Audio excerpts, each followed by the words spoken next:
هاي، ازيكم كلكم؟ عاملين ايه؟ يا رب تكونوا بالف خير. اهلا بيكم في قناه بيت مورو. يا ريت تعملوا لايك على الفيديو ده، وكمان ما تنسوش تدوسوا سبسكرايب في القناه وتفعلوا كمان زرار الجرس لكل الاشعارات عشان يوصل لكم كل فيديو جديد انا بنزله. ويلا بينا نبتدي فيديو النهارده. زي ما انتوا شفتوا كده في اول حته في الفيديو، هنعمل مع بعض النهارده الباف باستري. الباف باستري ده عجينه بتتجاب جاهزه من السوبر ماركت، هنعملها بطريقه حلوه قوي وهنعمل لها حشوه حلوه قوي.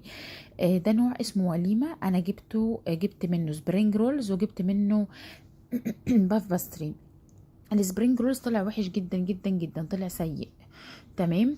الباف باستري طلع لذيذ جدا، يعني طلع حلو ونفش النفشة المطلوبة منه وطلع فعلا حلو. تمام. هعمل ايه؟ هجيبه وهقطعه بالمنظر ده، هقطعه كده قطعتين. تمام. مش هضيف له اي حاجه خالص، لا زيت ولا اي حاجه، في صينيه مش مدهونه اي حاجه. تمام. وهبتدي اقطعه بالمنظر ده. حابين ما تقطعوش وتعملوه كامل، القطعه كامله زي ما تحبوا. تمام. خلاص كده انا هدخلهم الفرن. تمام. هيقعدوا في الفرن حوالي تلت ساعه بالكتير على درجه حراره 180. جيت هنا بقى هعمل له حشوه حلوه قوي، حشوه كاسترد. تمام. هيبقى طعمها تحفه. بصوا انا هستخدم الصفورة بس مش هستخدم البياض. تمام. بصفي. تمام. هنضف الحلة دلوقتي. خلاص. هحط فيها الصفورة بتاعتي اللي انا هستخدمها، وبعد كده هحط عليها معلقتين سكر على حسب درجة السكر اللي عايزينها. معلقتين السكر اللي انا استخدمتهم طلع الطعم بتاعه حلو قوي، لا محلي قوي قوي اللي هو يجزع، ولا طعمه مش حلو. هو سكره كده مظبوط، معلقتين سكر كبار. سكره مظبوط. تمام. هحط برضو معلقة ونص نشا او معلقتين نشا، يا معلقة ونص يا معلقتين. تمام. وهبتدي اقلب البيضه في السكر في النشا دلوقتي بايدي كده. تمام. وهسخن في الوقت ده، هسخن كوبايه لبن، مج كبير لبن في الميكروويف.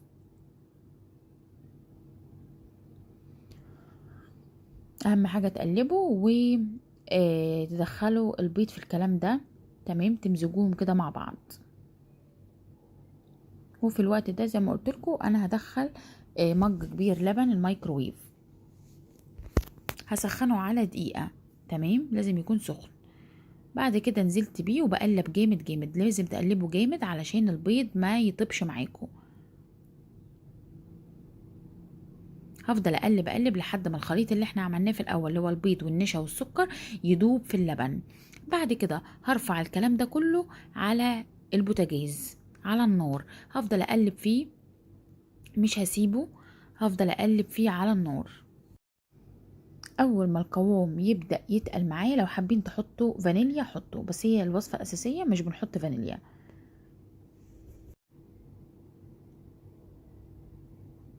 هفضل اقلب اقلب لحد ايه ما يتقل. كل ما النشا بتقعد على النار كل ما بيتقل. هوريكم في الاخر القوام بتاعه المظبوط، بيبقى قوام كريمي. عايزه اقول لكم الحشوه دي في الحلويات تحفه، في الجلاش، في الباف باستري، في اي حاجه عجاين تحفه. الحشوه دي فعلا اختراع. تمام. لو ملاحظين ان انا لو طول ما انا واقفه بقلب مش هسيبها ابدا على النار، لان لو اول ما تسيبوها هتلاقوها كلكعت معاكم. تمام. فما تسيبوهاش، طول ما انتوا واقفين قلبوا قلبوا قلبوا. القوام ابتدى يتقل معايا، شايفين؟ انا قفلت وفتحت تاني الكاميرا لما لقيت القوام ابتدى يتقل. كل ما تقعد على النار هيتقل اكتر.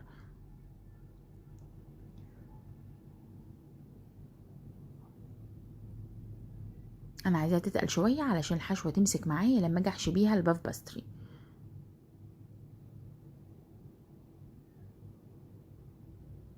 ولو حسينا ان هي خفيفه زودوا شويه نشا. تمام. خلاص بقى انا هستنى لحد ما تتقل. جبت هنا، بصوا بقى شكل العجينه لما طلعت من الفرن من غير اي حاجه، شايفين؟ تحفه، لا لازقه ولا اي حاجه، بجد لذيذه جدا جدا جدا. بصوا هنعمل ايه. هنجيبها هي مورقه، هتفتحوها بكل سهوله. بصوا بس حاسبوا لان هي هشه، رقيقة جدا، فحسب وانتوا بتفتحوها.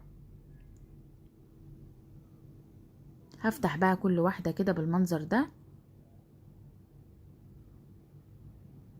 علشان احشيها من النص بحشوة الكاسترد. بصوا بقى، عايزين تحشوها نوتيلا، لوتس، زبدة فول سوداني، اي حشوة انتوا حابينها براحتكم جدا. ممكن تسيبوها كده وترشوا عليها من فوق سكر بودر برضو حلوة. شايفين القوام؟ هو ده القوام اللي انا وصلت له. هجيب بقى كل واحدة تمام وهبتدي احشيها من الحشوة دي تمام. وسيبوا الباف باستر لما يبرد، كلوه هو بارد. ليه؟ حطوه في التلاجة يعني.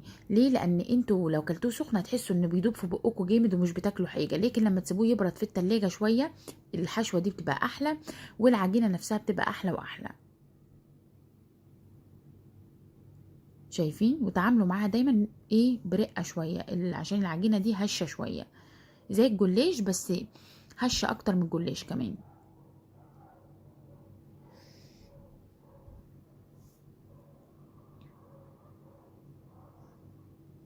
تمام. احشي معاكم واحده تاني وبعد كده هكمل بقى بقيه. ممكن تعملوها على فكره لو عندكم عزومه، اعملوها بجد حلوه، بس طبعا اعملوا كميه شويه منها لان كل شخص مش هياكل اقل من 3 منها، لان فعلا طعمها حلو قوي وتاكلوها خفيفه جدا، لان احنا مش حاطين فيها لا زيت ولا زبده ولا اي حاجه. شايفين؟ تحفه. هكمل انا بقيه الحشوات وارجع معاكم. خلاص خلصت بقيه الحشوات، حشيتها كلها. دي بقى ده لبن مكثف محلى كان عندي فيه التلاجة، حطيته كده ثانية في الفرن يسيح شوية عشان اقدر افرده على الباف باستري بالمنظر ده. عطى طعم تحفة بجد، عطى اضافة حلوة قوي قوي قوي للباف باستري. هي العلبة ب35 جنيه منه، بتستعملوها في كذا حاجة فهتنفعكم. بس كده، ده الشكل النهائي. بجد كان وهمي جدا، ابني حبه جدا، اطفال هيحبوه. حلو سهل بسيط، مش هتقفوا كتير. فاللي ما بيعرفش يعمل حلويات خالص هيعمل الوصفة دي بنجاح بجد. جربوا الوصفة دي، ابعتولي صور تطبيقاتكم على جروبي على الفيسبوك بنفس اسم القناة. اشوفكم ان شاء الله بكرة في فيديو جديد ووصفة جديدة. ما تنسوش تشتركوا في القناة. مع الف سلامة.